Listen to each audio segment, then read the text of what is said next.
Então, vamos dar início às atividades. Por favor, aparelhos sonoros em modo silencioso ou desligados. Nós teremos a seguir o painel Incorporação de Novas Tecnologias no Brasil, uma proposta para sua regulação.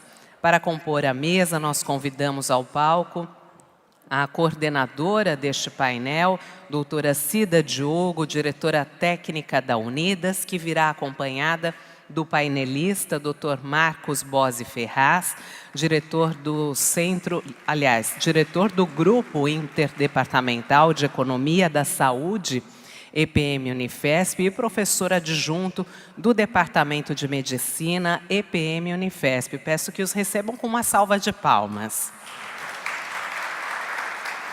Logo depois teremos também o tempo para perguntas, que serão feitas utilizando o formulário que também está junto ao material do evento. Com a palavra, a coordenadora do painel, doutora Cida Diogo. Um bom trabalho. Boa tarde a todas e todos. Nós gostaríamos de registrar que, com certeza, essa mesa será uma mesa que vai, primeiro, recuperar um pouco a história que o doutor Marcos esteve aqui há 10 anos no primeiro encontro internacional e vai poder, com isso, fazer um pouco o balanço do que evoluiu, do que involuiu nesse processo aí ao longo desses 10 anos. E, segundo, porque eu acredito que essa mesa vai conseguir avançar numa perspectiva de apontar alguns caminhos, alguns desafios que estão colocados aí para que a gente possa buscar construir nos próximos 2 anos uma história melhor em relação a esse tema que cada vez mais vem custando muito caro às operadoras, que são as novas tecnologias. Então, a gente fica muito feliz, enquanto diretora técnica da Unidas, poder conduzir esse debate e ajudar na construção, talvez, aí, de alguns caminhos que a gente tenha que percorrer ao longo dos próximos 10 anos. Vamos, então, passar a palavra para o nosso palestrante, doutor Marcos, que vai nos agraciar aí com a sua apresentação. Boa tarde. Agora sim, né?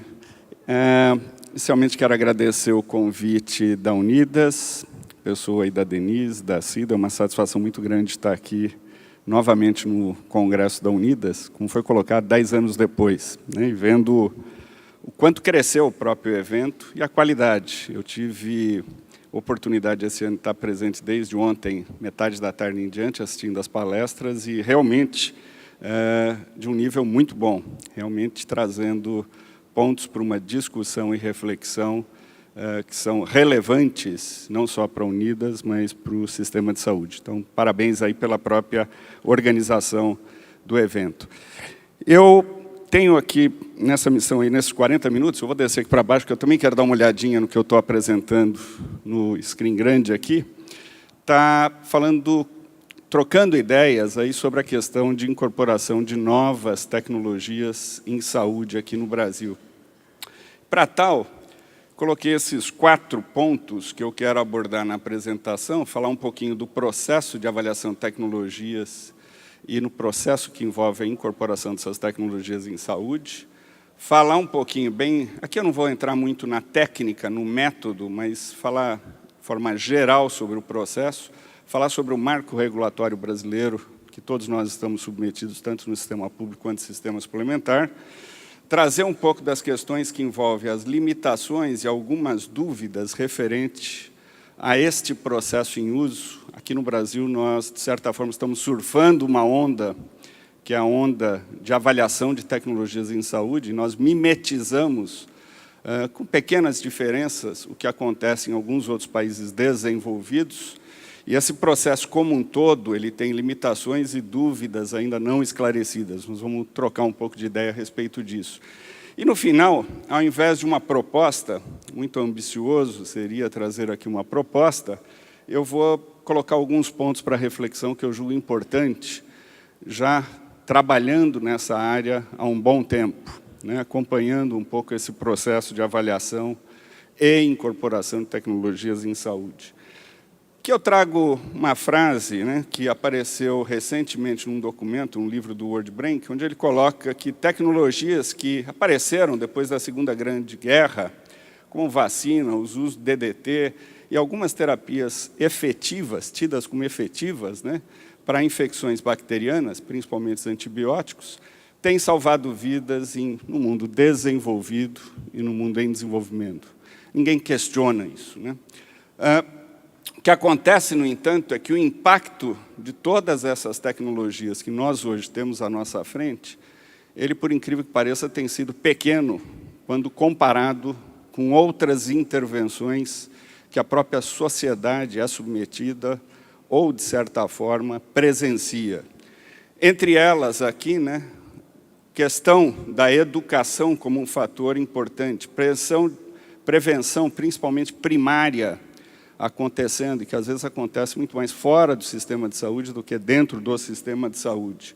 E hábitos alimentares saudáveis e redução no tabagismo são fatores muito mais importantes do ponto de vista de produção de saúde do que todas as tecnologias já desenvolvidas.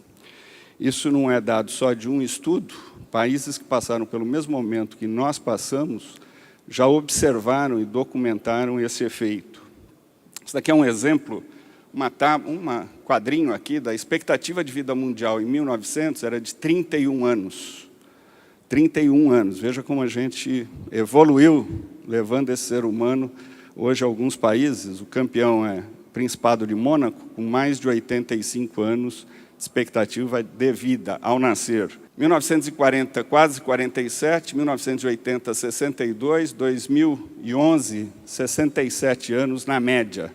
Obviamente, esses números aqui ruins são fruto de alguns países ou regiões onde este avanço, devido à alimentação, educação, saneamento básico e outros fatores, talvez ainda não tenha sido alcançado por essas populações. Aqui do Brasil, 36 anos em 40, 62 em 80, e agora os dados mais recentes, mais de 73 anos, com uma expectativa de vida, sem dúvida, um grande avanço do ponto de vista de melhoria dos anos a viver para quem nasce hoje, quando comparado a algum tempo atrás. Esse outro autor aqui, o Bunker, ele coloca principalmente países desenvolvidos, e uma estimativa difícil, mas deu um trabalho tremendo para esse grupo de pesquisa, coloca que houve um aumento na primeira metade do século passado de 30 anos. E se ele tivesse que atribuir a drogas, tratamentos, diagnósticos ou tecnologias à disposição do sistema de saúde, apenas 5 anos eram explicados, outros 25 anos eram por aqueles outros fatores que eu já mencionei. Na segunda metade do século passado, principalmente países desenvolvidos, houve ainda um acréscimo de 7 anos e meio de vida na expectativa de vida, médio, num grupo de países desenvolvidos. E aqui quase a metade devido a tecnologias à disposição na área da saúde. Meu ponto aqui colocado para marcar é: existiu sim, nesses últimos 50 anos, um grande avanço na expectativa de vida e até na qualidade de vida. No entanto, pesquisas hoje disponíveis mostram que a tecnologia acumulada ao longo desse tempo talvez não seja o principal fator que justifique esse aumento de vida ou essa produção de saúde, em especial em países como o nosso. Esse autor aqui foi um pai da medicina baseada em evidência, faleceu em 88, recente, Archibald Cochrane. Ele colocava: eu acredito que cura é rara, enquanto que a necessidade por saúde, né, assistência à saúde, está em todos os lugares. E que a tentativa da busca da cura a qualquer custo pode restringir, de certa forma, o suprimento de assistência à saúde. Ele já faleceu faz algum tempo, isso daí foi mais ou menos na metade da década de 70, onde já naquela época já tinha, sim, um impacto das novas tecnologias e a percepção por parte desse pensador na área de saúde da restrição de recursos dentro do sistema de saúde. Falar em tecnologia, avaliação, incorporação de tecnologia, a gente precisa definir um pouquinho só para ficar no mesmo passo, né? Tecnologia, do sentido mais amplo na sua definição, é a aplicação de um conhecimento científico ou não, com uma finalidade prática. E aqui tem vários exemplos de tecnologia. Alguns indivíduos até colocam tecnologia mole, dura, equipamentos, testes diagnósticos, drogas, mas conhecimento do processo produtivo também tem sido categorizado como um tipo de tecnologia, né? Atendendo a esta definição. O que é o processo que envolve a avaliação e, para aquelas que passam pelo funil, são incorporadas pelo sistema, o processo de incorporação. Avaliação que visa orientar de forma ampla e restrita o processo de decisão que envolve a adoção, incorporação, retirada de uma nova ou antiga tecnologia em saúde. Chamo aqui atenção para a questão da retirada de novas e antigas tecnologias à disposição do sistema de saúde. Tem por objetivo avaliar do ponto de vista técnico, clínico, econômico, social, organizacional, ético e legal as consequências a curto e longo prazo, direto e indireto, desejáveis e indesejáveis do uso de uma tecnologia pelo sistema de saúde. É um processo extremamente amplo e ambicioso, como a própria definição o caracteriza. Ele é um processo extremamente complexo, mas que claramente hoje ele é entendido como necessário dentro do sistema de saúde. Quais são os pontos que nós avaliamos dentro desse processo? Segurança, efetividade, eficiência, uma questão aqui clínico-econômica, utilidade, impacto econômico, aspectos organizacionais e implicações éticas, implicações sociais e legais desta adoção de tecnologia. Esse é o formato utilizado na imensa maioria de países desenvolvidos e de alguns países em desenvolvimento, que estão todos sob a pressão de alocar da melhor forma possível, protegendo o indivíduo, a sociedade, dos efeitos maléficos e, quem sabe, trazendo efeitos benéficos desse conhecimento estocado hoje em dia dentro da área da saúde. Razões para esse processo: claramente o limite econômico. Nós não temos aqui a arvorezinha do dinheiro. O limite da ciência biológica, a gente lida na área da saúde com uma ciência que é caracterizada pela incerteza e, portanto, o nunca e o sempre, raramente ou nunca podem ser ditos. Isso é uma característica única dessa ciência, que é a ciência biológica, onde a saúde está incluída. E a questão de interesses dentro do sistema. Nós temos diferentes e diversas partes interessadas que, obviamente, além de ter o interesse de melhorar o nível médio de saúde do indivíduo, da população, produzir saúde, tem o próprio interesse próprio dentro daquilo que a gente chama cadeia produtiva em saúde, ou desse complexo, como foi mencionado hoje, industrial da saúde, que envolve diferentes partes, diferentes participantes, às vezes nem sempre alinhados como nós desejaríamos no sistema de saúde.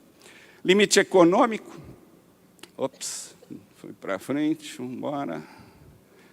Obviamente, aqui na questão de limite econômico, claramente isso não é particular do Brasil, nós tivemos exemplos aqui ontem e hoje de países que também enfrentam dificuldades e restrições econômicas frente à grande quantidade de conhecimento disponível e potencial, de certa forma, uso desse conhecimento para a melhoria da saúde destas populações, mas há uma escassez de recursos e muito conhecimento, e aqui tem a questão da necessidade, nós vamos falar um pouquinho o que é isso, e um pouco do querer.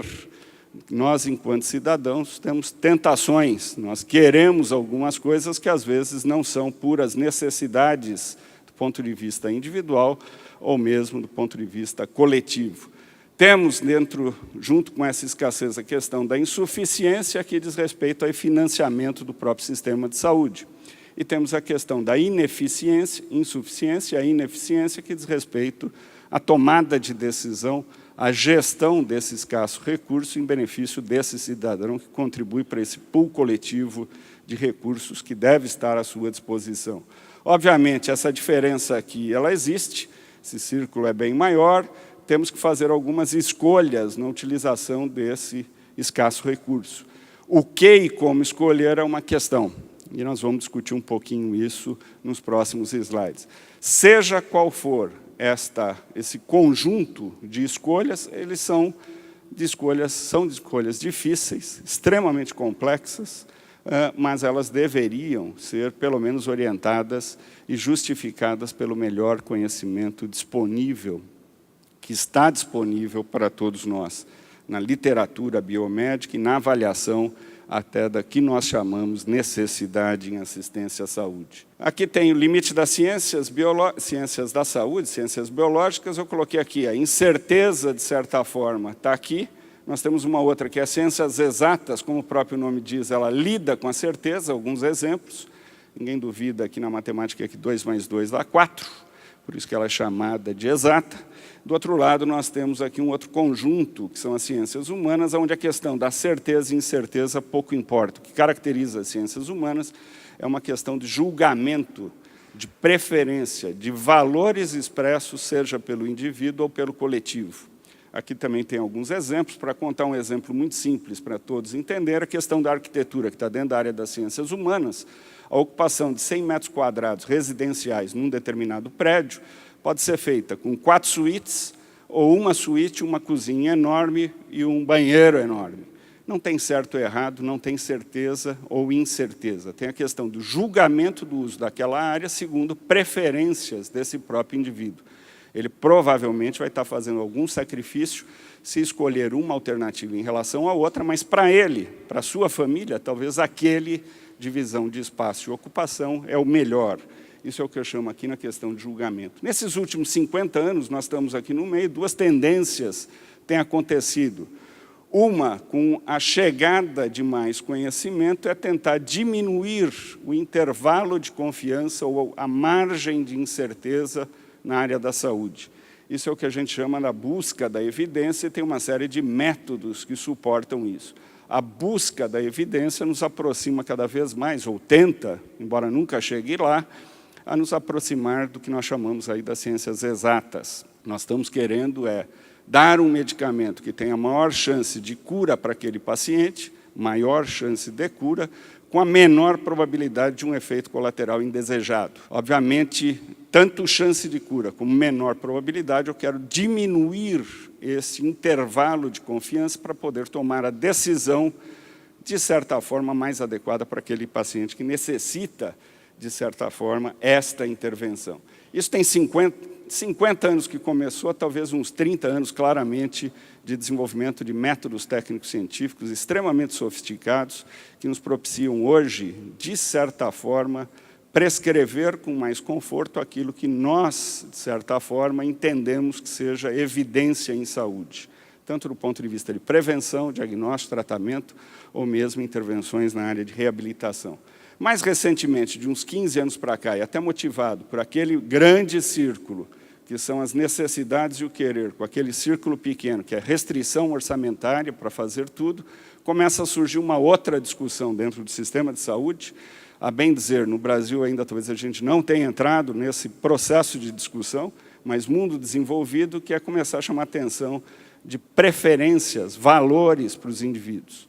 E aqui eu dou um exemplo que existe, quanto mais prolongamos a vida, em determinado momento nós vamos ter que decidir entre prolongar a vida, sacrificando qualidade de vida, ou, de certa forma, ter uma melhor qualidade de vida, sacrificando o prolongamento da vida.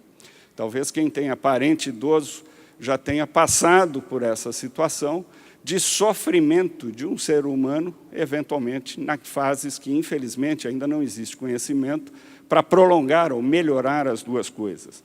E aqui a chegada dessa questão de instrumentos, métodos, de certa forma, fazendo com que o indivíduo ou o núcleo familiar, seus entes queridos, comecem a fazer algumas escolhas. O que ele quer e o que ele acha melhor para ele, já que, por exemplo, situação de um câncer avançado que chegou atrasado para um sistema de saúde qualquer, infelizmente, talvez, para prolongar a vida, temos que ser extremamente intervencionistas, o que seguramente reduz qualidade de vida. Hoje, com um sistema focado em interesses e, eventualmente, com uma simetria de informação, conhecimento e poder na decisão, quem toma a decisão são os agentes da decisão e não o próprio paciente.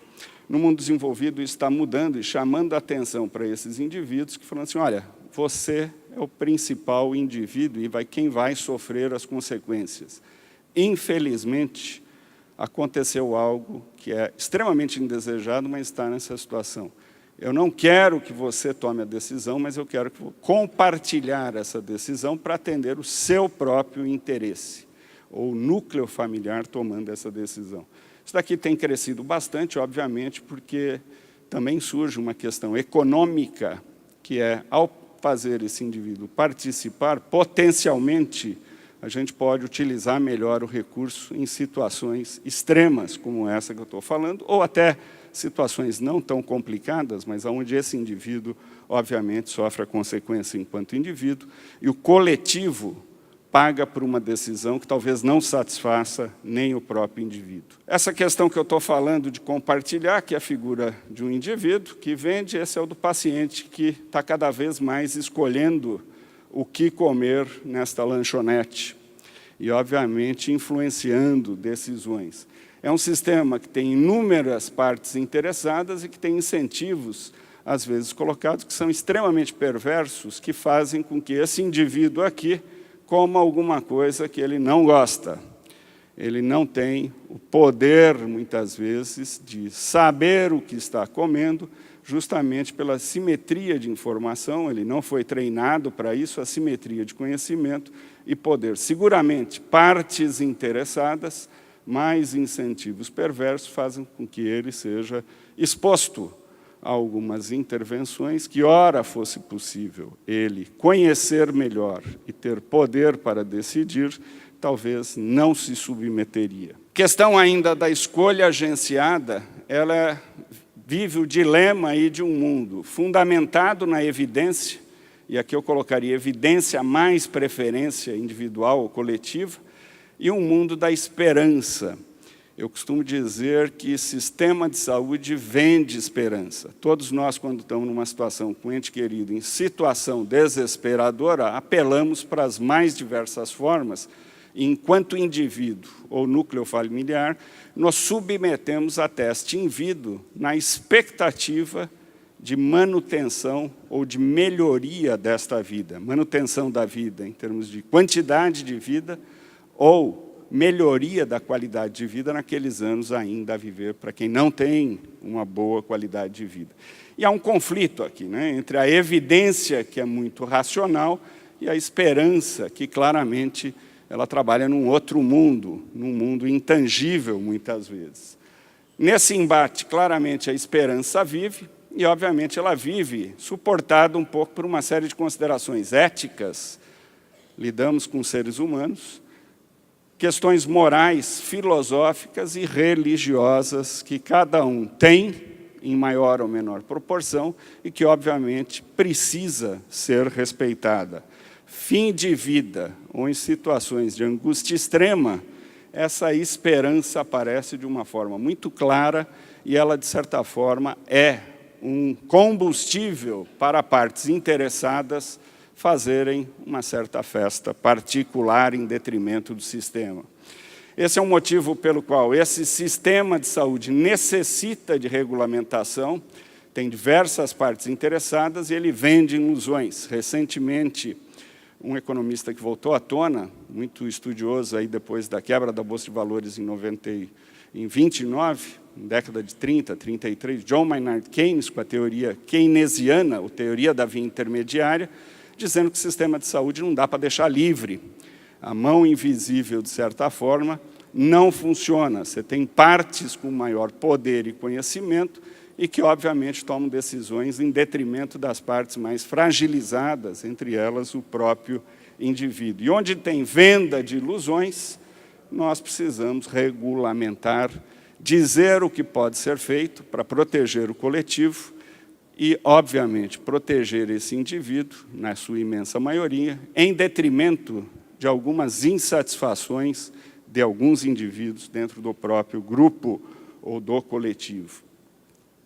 Finalizando essa parte, nós temos inúmeras necessidades, temos alguns queremos também algumas coisas muitas vezes não fundamentadas, não justificadas, mas faz parte do processo.